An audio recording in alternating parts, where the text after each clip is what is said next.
Hello, everyone. Welcome to the Newsbrowse News broadcast.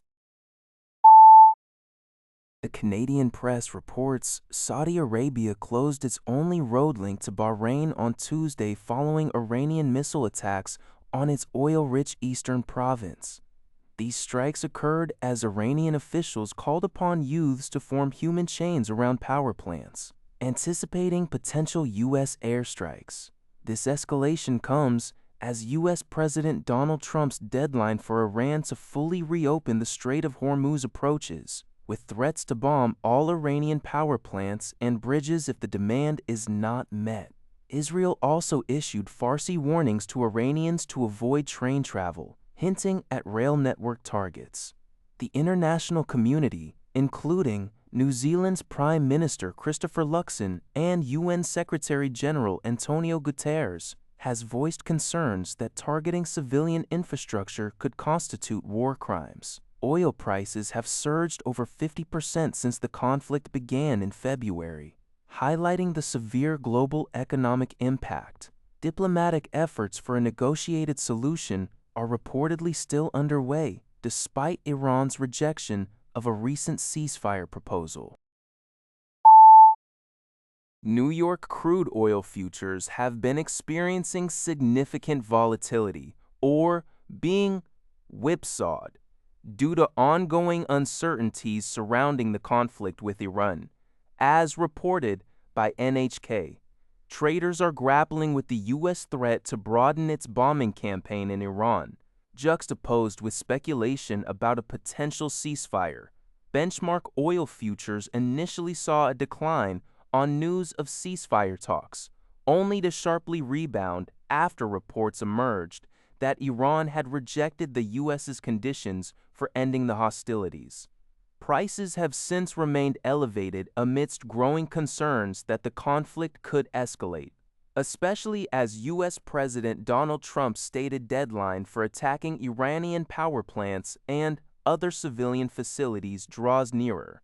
The benchmark price dropped to approximately $108 a barrel before recovering to the $115 range overnight. Analysts suggest that traders are positioning themselves for potential further disruptions to crude oil supplies from the Middle East. A primary concern is that any U.S. strikes on Iran's energy infrastructure could provoke retaliatory actions from Tehran, targeting oil production facilities across the wider region.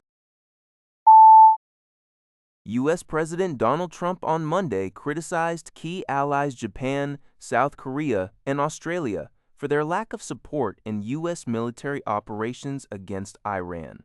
Speaking at a press conference, Trump reiterated his critique of NATO's reluctance to cooperate before specifically naming these three Indo-Pacific allies. He emphasized the substantial U.S. military presence in both Japan and South Korea, noting 50,000 soldiers in Japan to protect against North Korea and 45,000 in South Korea in harm's way near Kim Jong-un. The president's remarks follow a March meeting with Japanese Prime Minister Sanae Takaichi, during which Trump had reportedly acknowledged Japan's increased contributions.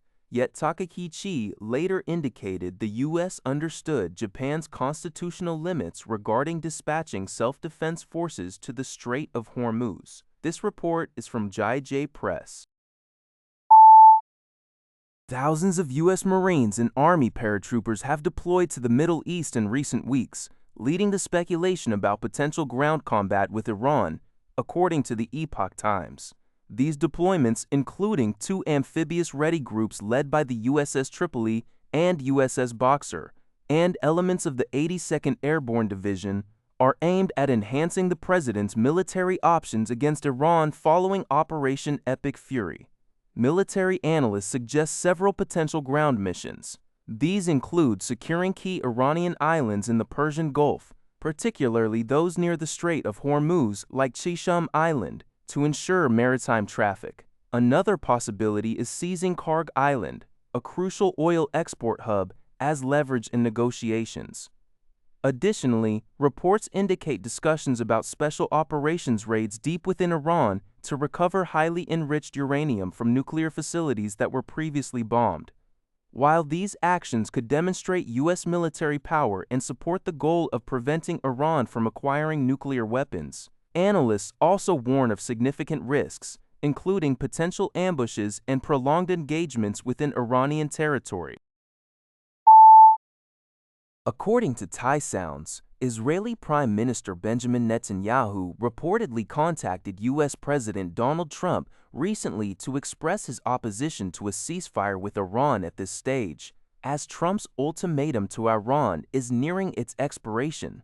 Citing a senior Israeli official, Channel 12 reported that Netanyahu congratulated Trump on the successful rescue of an F-15E pilot, but then warned against stopping the offensive against Iran, citing dire consequences. However, Trump was apparently not swayed, indicating that a ceasefire could only be achieved if Tehran agreed to all of Washington's conditions. These conditions reportedly include Iran surrendering all enriched uranium and promising no future enrichment. While Trump emphasized these non-negotiable terms, officials close to him admitted that Iran is unlikely to accept them. The report also mentions a proposed Islamabad agreement for a two-phase ceasefire, including immediate cessation of hostilities and reopening the Strait of Hormuz, followed by broader talks on Iran's nuclear program in exchange for sanctions relief. Israel's government has not officially responded to these ceasefire discussions.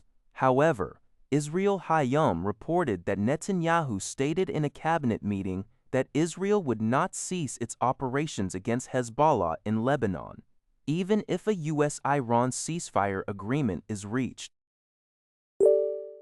That's all for this video. Thank you for watching. See you in the next video.